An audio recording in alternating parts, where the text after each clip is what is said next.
नमस्कार दोस्तों, ये फिर से हूँ मैं, आपका दोस्त और रहनुमा इरफान, फिर एक बार आपके सामने। और आज मैं बात करने वाला हूँ एक बहुत अहम मुद्दे के बारे में, असल में जो बहुत से लोगों को डरा देता है। आज मैं आपसे राहु के बारे में बात करूंगा।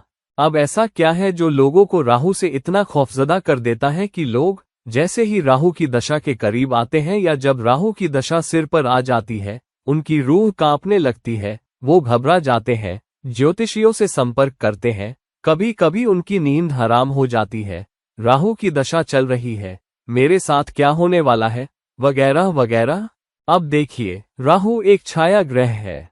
माना जाता है कि वो शनि की नकल या अनुकरण करता है या शनि जैसे ही परिणाम देता है जिसे हम समझते हैं, और शनि भी तो एक बहुत मुश्किल ग्रह माना जाता है, मगर राहु से इतना डरने की कोई जरूरत नहीं है। सीधी सी बात यह है कि अगर राहु एक छाया ग्रह है और वो शनि की छाया करता है, तो ये भी कहा जाता है कि राहु उस ग्रह की भी छाया करता है जिसके घर में वो बैठा होता है।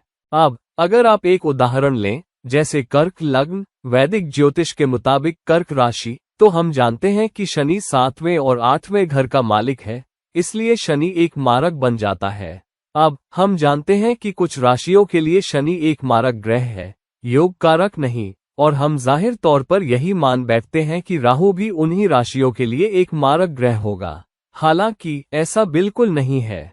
तो अगर राहु बैठा है, मान लीजिए उसी कर्क राशि यानी कर्क लग्न में, चौथे घर में तुला राशि में, तो पहली बात, वो एक केंद्र घर में बैठा है।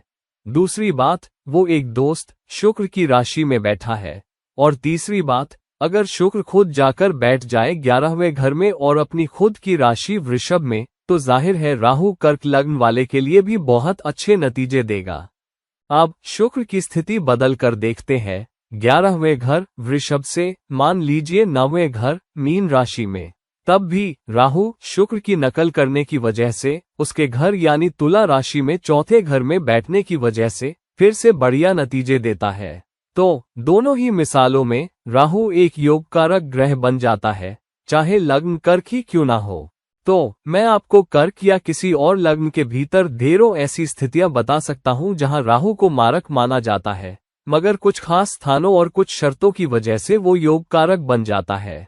तो आइए दोनों ही मिसालों और उन शर्तों पर नजर डालें जहां राहु एक योगकारक ग्रह बन जाता है, क्योंकि वरना हम इसी डर में जीते रहेंगे, यही सोचते रहेंगे कि हमारी दौलत चली जाएगी, सेहत बिगड़ जाएगी, जीवन साथी का नुकसान होगा, नौकरी चली जाएगी, क्या नहीं, राहु की दशा में।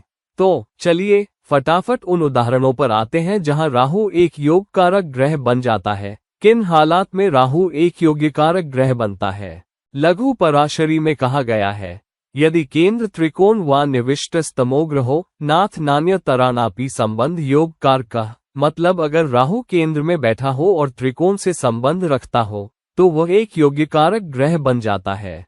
तो यहाँ हम देख सकते हैं कि राहु मिथुन राशि में एक केंद्र घर में बैठा है, जबकि वह एक त्रिकोण घर के मालिक शुक्र से संबंध रखता है, जो कि 9वें घर वृषभ राशि का मालिक है। तो इस मिसाल में राहु एक योगकारक ग्रह बन जाता है। दूसरा उदाहरण जो श्लोक का हिस्सा है वो ये है कि अगर राहु त्रिकोण में बैठा हो और केंद्र से संबंध रखता हो, तब भी वह एक योगकारक ग्रह बन जाता है। तो यहाँ हम देखते हैं राहु एक त्रिकोण घर, जो कि 5वां घर है, एक शुभ घर में बैठा है, जबकि वह एक केंद्र घर, जो कि चौथा घर धनु राशि है, से संबंध रखता है, उस घर के मालिक गुरु के साथ युति की वजह से। तो इस उदाहरण में भी राहु एक योगकारक ग्रह बन जाता है। दोहराता हूँ, राहु त्रिकोण घर में बैठा है जबकि युति की वजह से केंद्र घर से संबंध रखता है। तो यहाँ भी राहु एक योगकारक ग्रह बन जाता है। चलिए एक और उदाहरण देखते हैं। यदद भाग्यतो वापि यद भावेश संयुतः ततः फलाद प्रबलो प्रदेशित तमोग्रह, मतलब राहु जिस ग्रह के साथ युति में बैठता है उसके परिणाम जोर शोर से देता है। यहाँ इस उदाहरण में राहु मंगल के साथ युति में एक केंद्र घर में बैठा है, जो कि एक शुभ घर है, मीन राशि में, जो कि मंगल के लिए एक मित्र राशि है। तो यहाँ राहु मंगल के परिणाम देता है, जो कि एक अच्छे घर में और एक दोस्त की राशि मीन में बैठा है। इसीलिए यहाँ भी राहु एक योग्यकारक ग्रह बन जाता है। चलिए एक और सूरत ए हाल लेते हैं।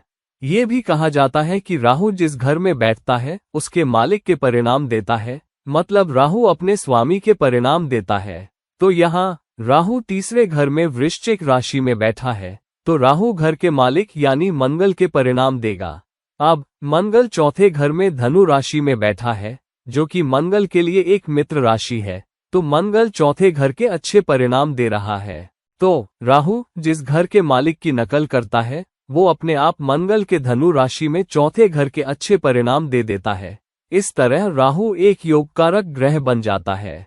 पराशर जी ने जो दूसरा उदाहरण दिया है वो ये है, मतलब अगर राहु केंद्र में बैठा हो मेष, कर्क, वृश्चिक, कन्या, मकर या मिथुन राशि में, तो वो एक राजा योग्यकारक बन जाता है।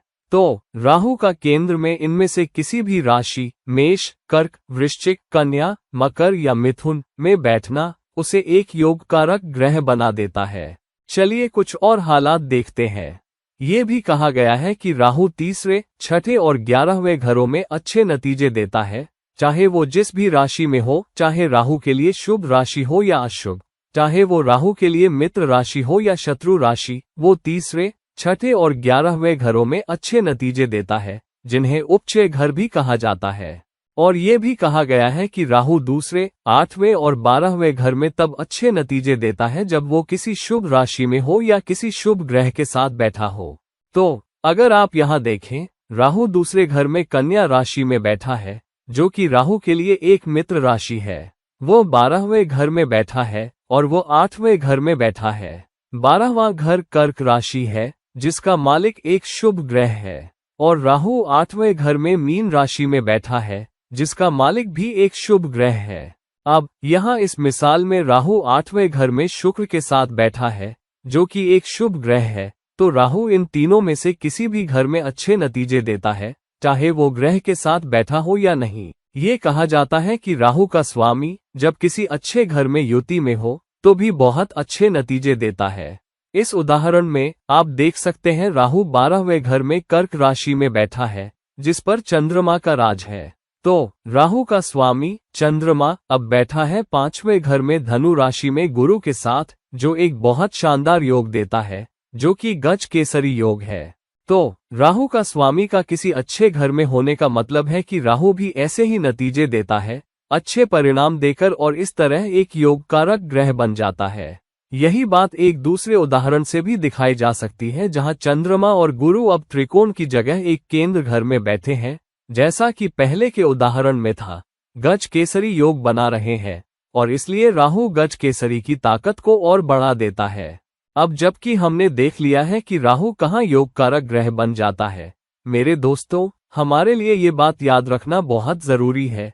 अपनी कुंडलियों में वापस जाना और देखना कि राहु कहाँ स्थित है, कहाँ वो युति बना रहा है, कहाँ उस पर किसी की दृष्टि है, कहाँ वो केंद्र या त्रिकोण में बैठा है, और फिर उसी के मुताबिक खुद को तैयार करना, क्योंकि तैयारी ही तो चाबी है हमारा नजरिया और हमारा आचरण। चाहे राहु, मंगल, केतु या शनि जैसे ग्रह हमारी हॉरोस्कोप में मारक परिणाम ही क्यों ना दें। तो जब तक आप वो टिप्स फॉलो करेंगे जो मैं आपको देने वाला हूँ, वो उपाय जो मैं बताने वाला हूँ, तो प्लीज ये मानकर चलिए कि आपकी सेहत नहीं बिगड़ेगी।